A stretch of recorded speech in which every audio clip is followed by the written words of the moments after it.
Napaka-weirdo mo naman pala talaga, no? Akin na nga yung pitaka mo. Pera na nga lang, hindi mo pa may bigay. Nag-aaksaya na tayo ng oras dito eh. Mamadali ka na naman. Wala namang kwento itong hambog na to eh. Yan, kasi puro ka pagmamayabang. Akala mo kung sino ka. Nagpapasa ka agad ng project. Kaya kami napapagalitan dahil sa'yo eh. Kapag nakapagpasa ka na, dapat lahat makapagpasa na din. Alam nyo, itapon na natin yung cellphone at umalis na tayo dito. Na, pwede yun ah.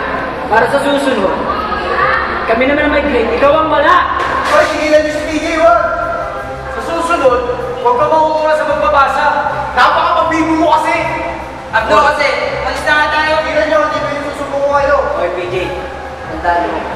Hindi pa kami tapos sa'yo ah. Kailangan natin sa isumbong sobra na sila. Paano? Di ba nakakarasan ka? Hingit sila sa'yo kaya nila ginagawa yun sa'yo. Hindi mo naman kasi sila. Ang dami nila oh. Ang lalakas pa nila. Eh ako, tulungan mo to eh. Madami man sila pero kaya mo lumaban. Kaya mo yan. Sana kayanin ko. Sana kayanin ko hanggang dulo kayo. Hanggang ng high school. Kaya mo yan.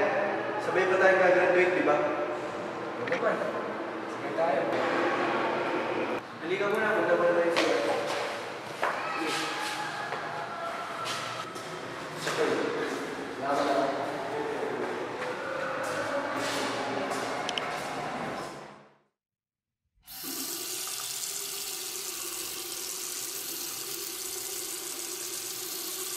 Hindi ka nila titigilan. Hindi ka nila titigilan. Hindi ka nila titigilan. Hindi ka nila titigilan. Hindi ka nila titigilan. PJ, gumising ka na! Tigilan mo! PJ, ayos ka na? Okay lang ako. Ano po nga pala siguro sa nangyari kayo? Hindi mo wala sa isip eh. Ganun ba? Gusto mo ba maalis sa isip mo yun? May alam akong lugar kung saan pwede ka maglabas ng sama ng loob mo. Talaga ba? Sige. Alam mo, Miko, salamat ka na kasi kahit pa paano may pagkakilan ka. Alam mo naman lagi ako nandito. Saka, dati pa lang di ba, close na tayo dahil magpinsan tayo. Hindi mo naman hayaan na may manakit sa'yo. Salamat ulit. Tara na, PJ. Tara.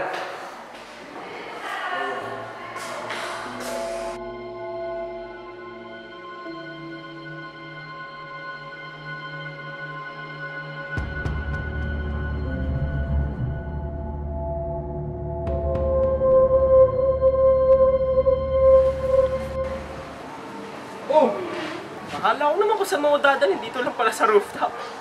Dito ako maglalabas ng sama ng loob mo.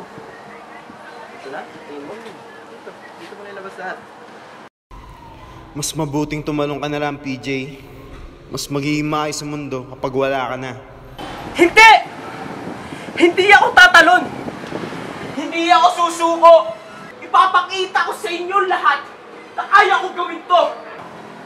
Na kaya ko tuparin lahat ng pangarap ko! Ayun na yun? Oo, ayun. Nag-open up na ako nun. Kasi I will reflect it na lang naman sa actions ko.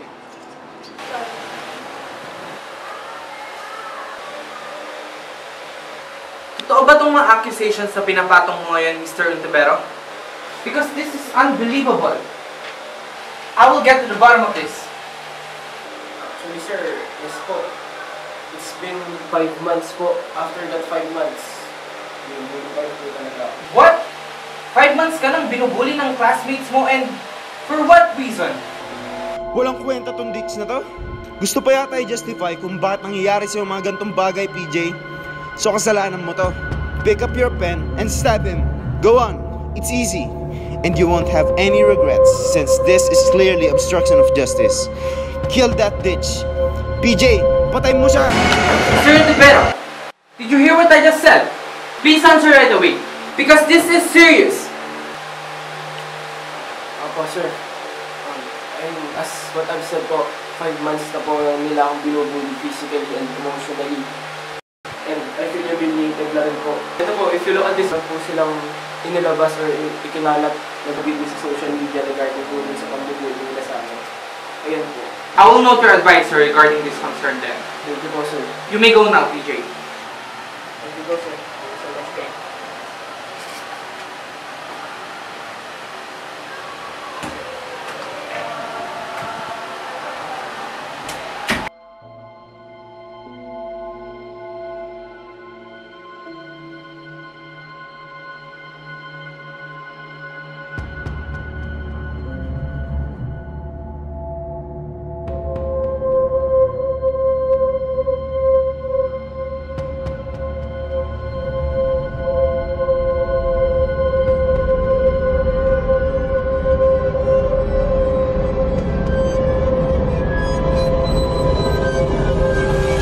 Grabe, ang weird talaga ng lalaking yon.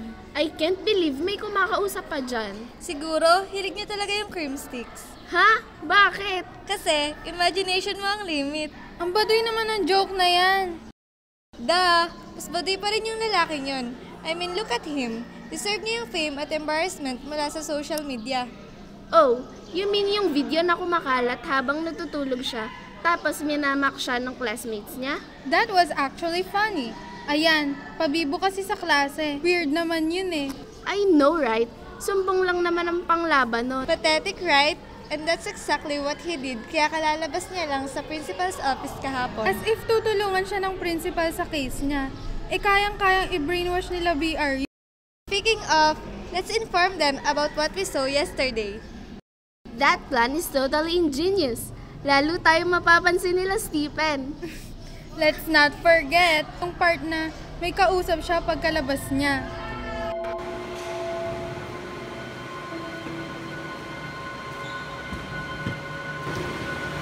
PJ, hili ka muna sa bed.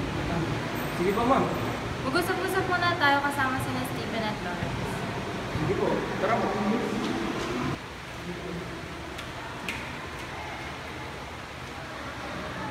Narito tayo ngayon para mapag-ayos sa buhay natin. PJ, nag-group of Lawrence. Pero gusto ko lang naman marinig yung concerns mo. Lawrence, gusto ko sa nila. Ang gusto ko lang po i-clarify yung scandal related kay PG. It's not what it's look like. Apparently, naisipan lang po namin si Stephen na i-record dito. And we decided to film our group of personalities. Hindi namin napansin na nandun si PJ, kaya nagmumukhang binubuli namin siya. At saka ma'am, hindi naman namin intention gawin yun. It was just for fun lang po. Yun lang po yung intention ng act namin na pinost din namin sa Instagram story ni Lawrence. I think I understand now. Kaya nagulat na lang po kami nang naging pabiktim ang stand dito ni PJ. And the other day's tale, it's not true. Anong ibig sabihin yung hindi totoo? Ma'am, andun po ako sa corridor. Nakalulagi po ako sa stage. Nakanilang pinagtutulong-tulungan na parang isang laruan. Kaya nga po ako nag-aaral kundi para matuto. Hindi para pagtawanan ng ibang tao. PJ, kumalma ka muna. Pakinggan muna natin yung side nila. Ma'am, kakalma. Ganun-ganun na lang po yun. Pagkatapos po ng lahat ng napagdaanan ko sa kanila, ngayon po ako kakalma. Ma'am, wala naman po akong ginawa para masira ko po yung buhay nila eh. Ma'am, tsaka kitang-kita naman po dyan sa video na napahiya po ako. PJ, tama na. Mukhang may sasabihin pa sila Stephen. Please, let's be composed. It's just a discussion, not a confrontation. Stephen? As I was saying, what happened yesterday is not true. Hapon na po nun, ma'am, nung in-approach namin si PJ, at tinanong kung bakit gano'n na lang yung react niya sa story ni Lawrence. And what really happened? What was PJ's response? Ma'am, tinanong po namin si PJ, na ano ka ba? Actually, he never responded. He just went silent. Nagdo-doze off na siya nung moment na yun. Kaya yun ma'am, umalis na kami. Iniwan na namin siya sa corridor. I can see everything clearly now. Thank you for your sharing. Pero PJ, next time na mag-uusap-usap tayo dito, make sure to maintain your composure. Don't react violently. Isn't it obvious na akong biktima dito? Ma'am, you're just being wrong. Ano kaya ina-expect yung magiging reaction ko? Ang gusto ko lang naman, makuha ng hustisya sa nangyari sa akin. You know what? I firmly believe na hindi ko deserve yung nangyayari sa akin. If that you're... Stop! Boys, you're dismissed. You know what?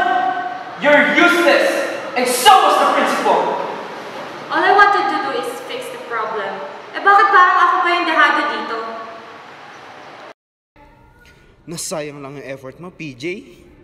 You walked out the office with nothing but shame because you didn't get what you wanted. If only you have killed that Jess of yours, you would have been able to bring something with you. Her head. Ano na? Pagka-uwi ko, normal ka na lang, parang wala nangyari. Ano ba't dilipas din naman yan?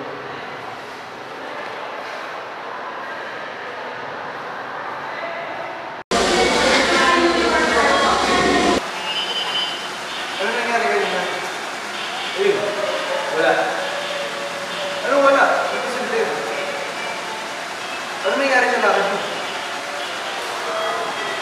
Ako dun sa principal, walang kwenta.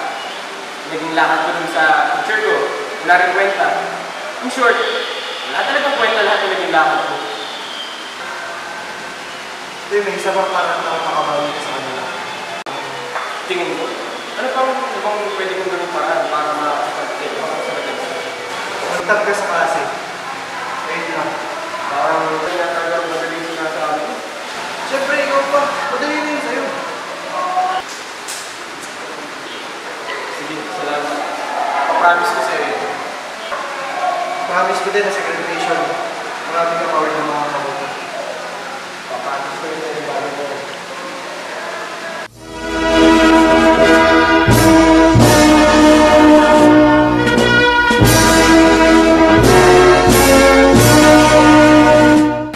Participation in extracurricular activities, may we have Ms. Bertie Choso to give you his medals and certificates of merit. Prince Joseph Montivero, Best in Math, Best in English, Best in Religion, Best in Science, Best in Award, Artist of the Year, and Distinction Award.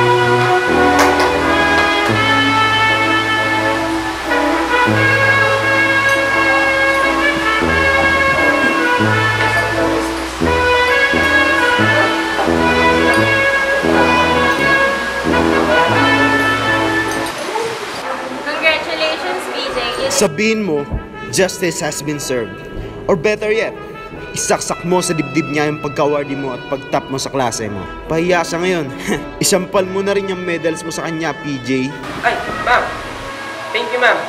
I will never be proud of myself. Tandaan mo, it's not the end. It's just the beginning. Yes po, ma'am. I will bear that in my mind. Kudos, PJ. You've done well. Oh, look at that ditch, PJ. Guilty, are we? Thank you, sir. Oh well, I must say, looking forward for what is great from Bala.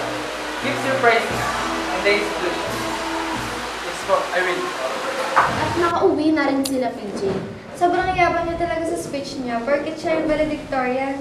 Actually, guys, I like what he said. Oh my gosh, Jem, are you saying what I think you're saying? You've been in love with him this whole time? No! I'm talking about his philosophy. Oh, yung between 1 and 0 thinking as a speech? Well, if you take time to reflect, we've been actually low like this whole time. Wow, tinamaan si Jem doon. Unbelievable. Ako masaya si PJ mo yan, no? Ay, hindi naman ako yung gusto niya, which is the best. Umiyak naman siya before, and that's embarrassing enough. Are you really talking about me?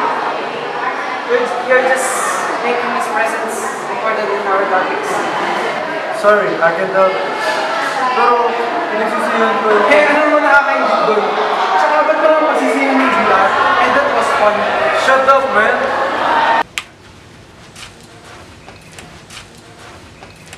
Lola, mano po? Pagpalain ka ako. Uy, Lola, mano po? Ba, kabait na bata. Galing talaga ng anak ko. Thank you po. Uy, PJ, congrats! Congrats, PJ! Pinagmamalaki ka namin!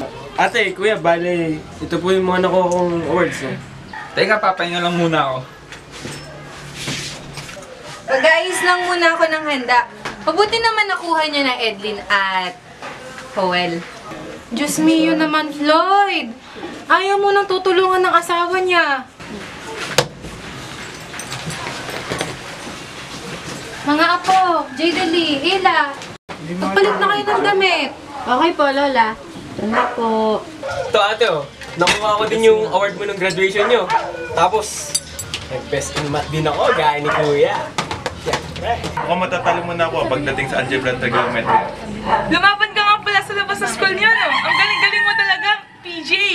PJ, makinig ka sa amin ng ate mo. Oo naman, sige Kuya. Ano yan, bakit? Huwag kang tumulat sa amin na high school lang nga natapos. Kung maaari sana, kumuha ka ng scholarship. Gusto namin na magtapos ka hanggang kolehiyo. Kami na ng ate mo ang bahala sa pag-aaral mo. Basta PJ, huwag kang papayag na pagtrabahuhin ka agad ni tatay. Eh ano bang masama sa pagtatrabaho?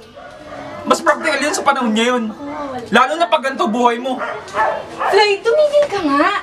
Ireklamo ko na naman ng mga kapitbahay sa barangay. Wala akong pakialam, hindi magreklamo sila.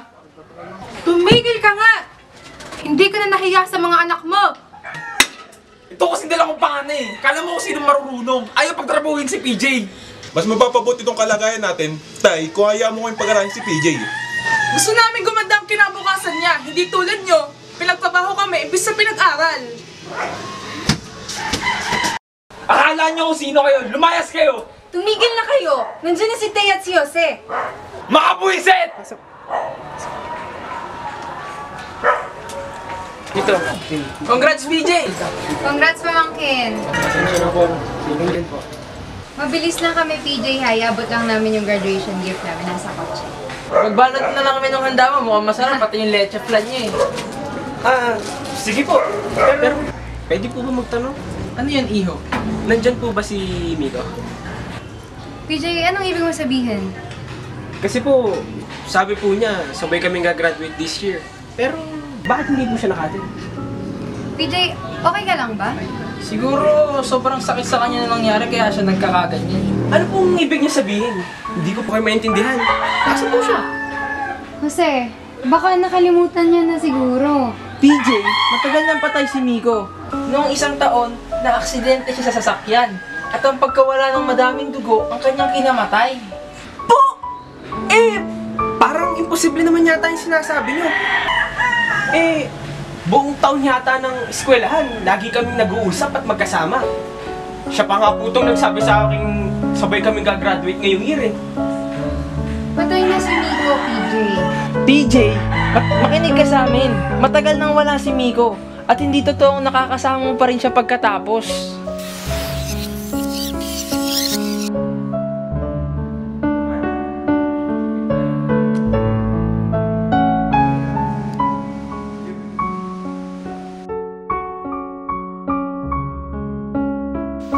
Matagal nang wala si Miko. Na-aksidente siya sa sasakyan. Patay na si Miko, PJ. Matagal nang patay si Miko. Ang kanyang kinamatay. Oh, PJ! Alam mo na nga eleksyon ha, boto mo ako. Alam mo naman, yung mga plataforma mo, hindi lang para sa ating bayan. Sa ating mga kaibigan, hindi para sa din yung mga yun. Kaya ikaw, mag-aaral ka na mabuti PJ ha, huwag puro babae. Siyempre naman, sayang naman yung mga nais kong ibahagi sa kapwa natin. Pero alam mo, naibit na nga ako sa iyo. Ha? Bakit naman? Ano kang ingitigit sa akin? Magandang araw, Jmar! Oh, magandang araw din sa'yo. Alam mo na sa eleksyon ha, para konsehal.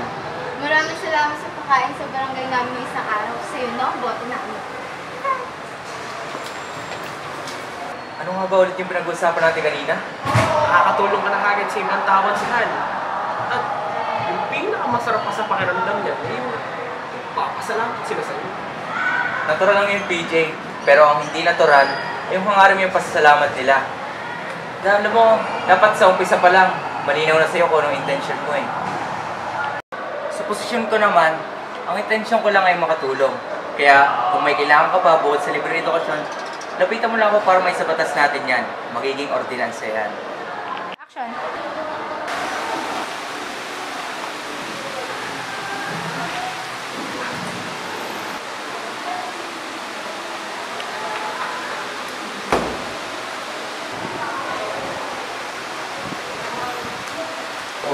Ready na ba yung mga pamimili natin sa ating mga taga-suporta? Opo, Konsehal, ready na po.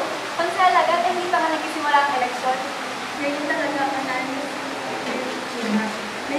Meron na po akong nakaalat na shopping sa mga pangbubo. Tingin nga! Ako, huwag niyo na tingnan yan. Hindi naman yung masyadong makaka-apekto sa pagtakbo ko ngayong halalan.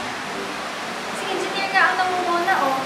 Kaya malamang sa malamang siya nga mananalo. Konsal na siya tuupo na bilang opisyal. Tapos, Balitas Group Survey pa ang pinagaling niya. Kahit saan pa survey ng galing yan, iba pa rin pag tiwala mismo ng tao ang nakuha mo. Ilang taon na ikaw naglilingkod sa ating bayan. Kay engineer, nakuha din ang mga tiwala ng mga tao. Hindi pa kami tumatakbo pero marami na kami nagawa kasi sa mga walang bulan. Basta, manalo man o hindi, ituloy ko pa rin ang scholarship program ko, lalo na para sa mga makukuliyo. Maraming salamat po, engineer. Kung hindi po dahil sa inyo, hindi po ako makakapagtapos sa pag-aart at magkaroon ng magandang trabaho. Kasi taga at sipag mo yun, Paula. Kung hindi dahil sa inyo, hindi rin po sana makakapagtapos ang aming kapatid ng hagipit kami. Ibang klase po talaga kayo, engineer. Hanga po ako sa inyo at inyo po talaga ang aming boto. Maraming salamat sa lahat ng inyong suporta. Lalo na naglalaan pa kayo ng oras para sa ating programa. Walang ano naman, engineer. Ay siya, tapusin na natin ito para handa na tayo sa kumpanya bukas. Hey, PJ, tulungan natin. Magdala nito. Medyo maraming sinadalang Mayora. Tako naman na malaki rin yung bago dito sa Mayora. Sana nga, kung ganun lang kagalante yung boss natin. Kamusta na pala yung anak mo? Yung anak ko? Medyo ayos na yung pakiramdam niya. Hindi na rin siya masyadong nagsusukat. Mabuti naman kung gano'n. Kung kailangan mo na extra, o gusto mo yung mo lang sa akin. Ay, no, salamat na lang, PJ. Gusto ko rin kasi maging kasing sipag kanya pagdating sa pag-aaral eh. Tsaka, alam mo, mas kailangan mo yun, kaya hindi ako. Alam mo ang kwento ko. Alam mo naman yung sa'yo. Magtulungan na lang tayong dalawa. Iligtas dito. Basta huwag lang yung malipasan ng dito yung mga mahal natin sa buhay. Tama. Basta huwag lang malipasan ng dito yung mga mahal natin sa buhay. Natawag ko kayo dito dahil mga masawa na tayo ng independent na si Jimar pagdating sa mga ratings sa mga iba't ibang barangay. Paano na tayo mananalo dito ngayon na? Suyo na natin yung mga barangay na nakalipin. Paano nga natin masusuyo? Inaalahan naman tayo. Bukas yung meron din si Jimar na yan, na kahit independent lang siya, mas tinatangkilik siya ng mga tao. Tayo na may magkakasama tayo pa nagsasapawan. Ano ba kasi nangyari sa kampanya niyo, Alilea? Kala ko ba nagbigay ka ng cellphone sa isang sityo? Oo, nakapamigay kami ng aming mga tauhan. Nakalagay naman doon yung pangalan natin bilang donors, diba? Mga inumin, hindi sa cellphone na lang pinamimigay natin o pinapangako. Dapat mas magulong bagay. Naalala natin pinagkikita pag tayo natin. Yung mga plataforma ni Jimar, libre ng edukasyon, mas mataas na sweldo, mas malaking hospital at libre ng gamot at kagamitan. Paano natin matapatan? Oo, may pera tayo para makuha yung mga bagay. Pero wala lang tayong naiisip na kasing ganda ng mission niya para mapabilib yung mga nabili. Eh di, isali natin ang ating mga kurso matapos sa ating plataforma. Hindi ba para naman sa ating kampanya ang ating mission? Tama. Mas maganda yung naisip ko. Dahil magtitingnan tayo ng tao bilang profesional, hindi lamang kompetensya sa isa pang kandidato, ay makukuha din natin ang loob nila. Magiging epektibo yun lalo na isang negosyante si Jimar. At hindi naman siya makakasahan kasi wala siya naman sa politiko. Pero alam niyo yung paraan para makakurado na bakit hindi na natin kayo papatay? Marami pa naman tayo kompetensya kaya hindi tayo magdududahan. Hindi ako isali dito, hindi ako sangayon. Hindi ako nagtapos ng pag-aaral para lang pumatay. Tumahimik ka! Gusto mo manalo o hindi? Gusto ko manalo, pero hindi sa ganitong paraan. Ibayin na lang natin yung paraan. Hindi mo walang magsususpetsya, basta tumahimik ka lang. Kaya nga ang pinag-uusapan natin dito, Alilea. Pera na makukuha natin pag nanalo tayo bilang konsehal ng bayan. Sino ba dito gusto maging confirm? Di sigurado hindi makakatanggi. Boto niyo siya, ha? Boto mo. Sir, kuha kayo ng flyers para sa mga bago nating konsehal. Oh, hindi pa nga nagsisimulang botohan, wala na sila na. Di ba obvious? Para sila makapagtapos ng political science. At balita pa namin, cum laude daw sila ni Ney at Bombio. Samantalang magna cum laude naman, sila Escosa at Jello. Hindi. Pwede na mga deserving manalo ngayong eleksyon. I beg to disagree. Suportado ko na si Konsehal Jimar bilang konsehal eh. Yung negosyante yun? Sure ka ba hindi yung magpo-court barrel lang? Pati since negosyante siya, hindi kaya magaling siya mag-goy ng tao. Alam nyo, walang base yung mga pinagsasabi nyo patungkol kay Consular Jimar. Hindi totoo lahat ng sinasabi nyo. Lalo mo kung pinagkakalat nyo pa. Pinagkakalat? Bakit? Natatakot ka bang may pagkumpara ng mga tao yung kandidato mo? Kapag na-realize ng tao na dapat college graduate ang manalo, ay hindi na nila supportahan si Jimar. Alam mo, una sa lahat, hindi na kailangan pang malaman ng tao ang background ni Consular Jimar. Pangalawa, malinis ang kanyang intensyon. Pangatlo at panghuli, hindi na niya kailangan pang mangampanya para manalo sa botohan ngayong taon. At dahil pinaiimbitahan ng mga mananalo konsehal ang lahat para sa pagkalupan, baka gusto mong bumalik. Sarap ang pinakater ng kandidato na gusto mo tingnan. Sigurado maisip mo din na kapag nanalo sila, mas maraming tao makakain at makakatikim ng mga ganung pagkain. Saka, mas marami sila malilikom na pondo para sa pagpapagawa ng iba't ibang gusali. Para syempre, sa ikamulan ng syudad. Alam mo, salamat na lang. Okay, salamat.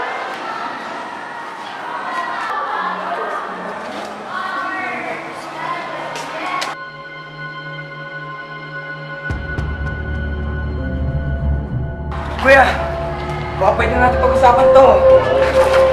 Kuya, matutulungan kita. Ayaw mo lang ako mabuhay. Pasensya, sir. Trabaho lang.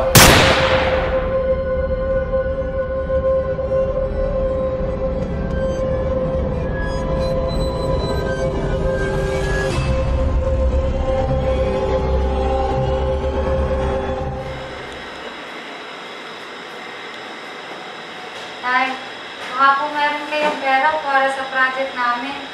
Kailangan na po kasi namin mag-ambagan eh. Ako nga rin po, Tay. Kailangan ko na po ng bagong sapatos. Hindi ko na po maayos yung mga to eh. Oo, pasensya na kayo mga anak ha. Huwag ko na lang ng paraan. Tay, baka po pwede ngayong araw na. Hanggang ngayon lang po kasi ako pinayagan ng mga kagrupo ko para mag-ambag eh. Narinig ko nga po, sabi po nila, kapag di po siya nakapagbayad, tatanggalin po siya sa grupo. Meron akong kaunting dagdag na kinita mula sa labahan. Ito, pangambag mo, Darla. Ito naman, pambili mo ng bago mong sapatos ka. Hala, salamat po, Nay. Nay, maraming salamat po. Makakapag-apag na rin po ako. Tara!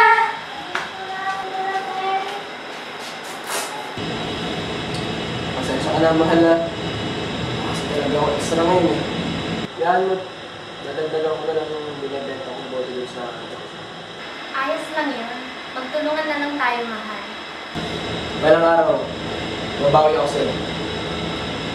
Siguraduhin ko na sa pag-gising mo sa umaga, makakahinga ka ng maluwag, tapos mapapansin mo na maging hama na dito ang buhay natin.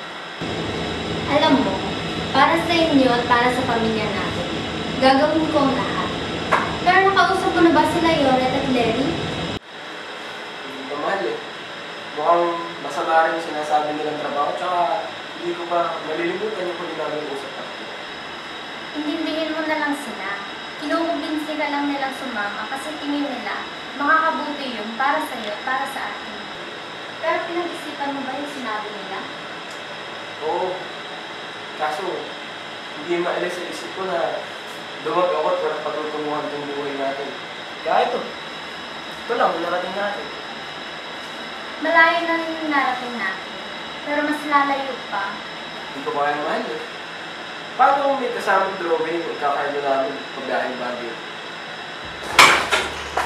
Nay! Tay! Sila Tita Yoret at Tita Larry po pinag-iinitan ng mga pulis! Ha? Tulungan po natin sila! Wala naman po sila ginagawa! Bigla po sila tinutukan! Tara! Dito na kayong dalawa!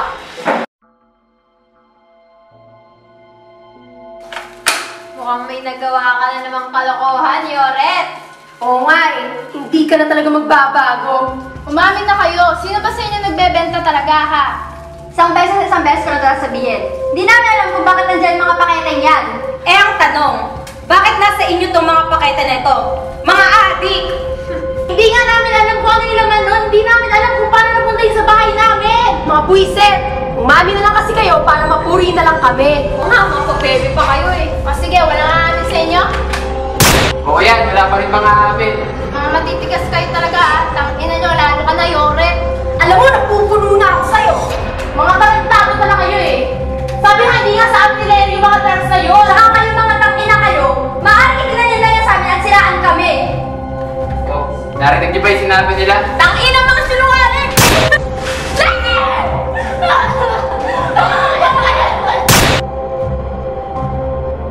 Wala silang alam! Kakakailam!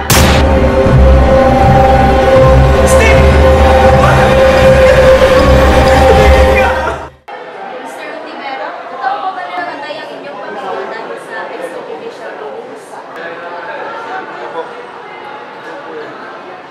Kung ganon, may nais ka bang sabihin sa ating gobyerno isang mensahe dahil kanilang pinasla ang iyong mga mahal sa buhay? Una, pinatay nyo yung buong pamilya ko. Dinamay nyo pati magulang ko, lola ko, pati mga kapatid ko. Ngayon pati mga kaibigan at asawa ko. Salamat, Mr. Ontivero. Nananawagan po kami sa mga nais magbigay ng donasyon sa kanilang mga mamamayan na nais magbigay ng tulong. Christian Mary Lee Garcia para sa programang Tulong at Handog. Ako po yung PJ. Pero sa case ko po, yung father ko po namatay. Nakonsensya po siya, kaya po nag-guilty po siya. Alam ko po, ginawa po na yun para magustusan at mabigay po ang pangangailangan ko. Kaya po nangako po ako sa Diyos at sa Kanya, nagagawin ko po ang lahat para makatulong sa ibang tao. Kaya ngayon po, naging doktor po ako. Maganda yung kwento mo. Alam mo, sa tingin ko, kung nasa naman yung awa mo ngayon, masayang-masaya siya. Dahil natupad ko lahat ng pangarap mo. Pati na proud yun sa'yo. Dahil nagpursin ka. Excuse me, Dr. Reporter, pwede ko lang pasapahala? Yes po, Doktora, paano pasensya na po na ako sa kapag wala yun. Okay lang yun. Kuya PJ, mamaya na po ulit tayo mag-usan. Masaya po naman yung masaya kayo. Matay! Makahigayat ko ako! Nag-seizure po kasi epileptic kasi yun. Pero maraming salamat po sa pagpunta. Bilang mga doktor po kasi obligasyon namin na siguraduhin nasa maayos ang inyong kalusugan. Meron po ba kayong anak na gusto mo po? Meron sa ano.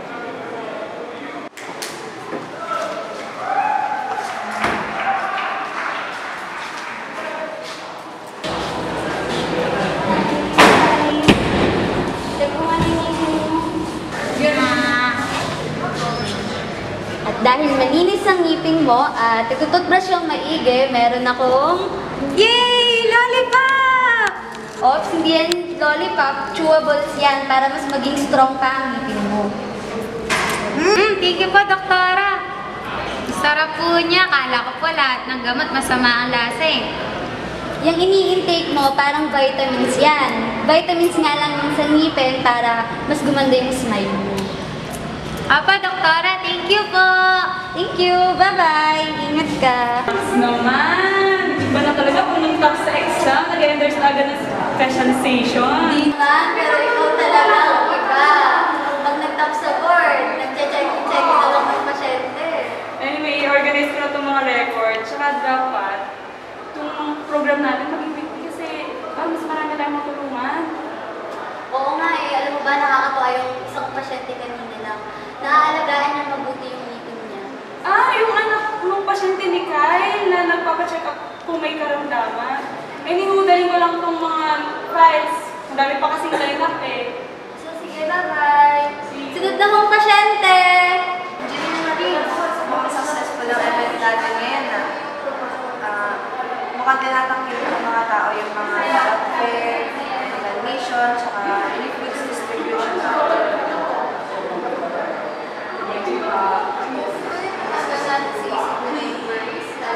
paranoia after yung ilang EGD na nangyari sa kanila. Tsaka naman may babalik natin yung tiwala nila na magiging safe and secure sila.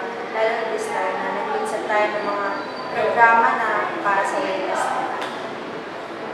Sabi ko lang, hindi mo ako magbigay ng ilang appliances para sa mga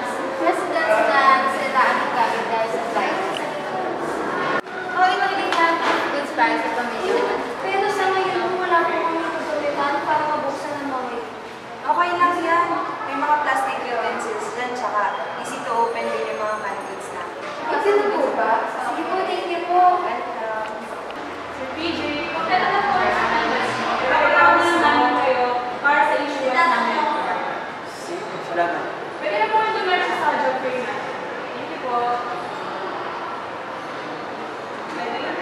Hindi na nga ako po si Engineer Sir. Ang umagal ko din. Ano po ba? Ano po ang inyong pangalan at mga naging trabaho ng pagkakain? Ako po si Mr. And ako po ngayon ay 40 years old.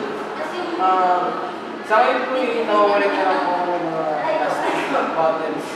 Tapos pinagkabenta ko po para lang may pangkustos kami na pagkain ng mga alam ko. Tsaka iba pa lang yung Ano po ang mga kakayahan, mga talento? Ako, kaya ko mag-use ng makina. Mayroon po kaming trabaho na pang-mekaniko na ang dahil po po ang outcome na sample pero sa ibang bansa po hindi. Ano po po yung maging isa sa overseas training of workers? Ma'am, sa panahon ngayon, handa na po.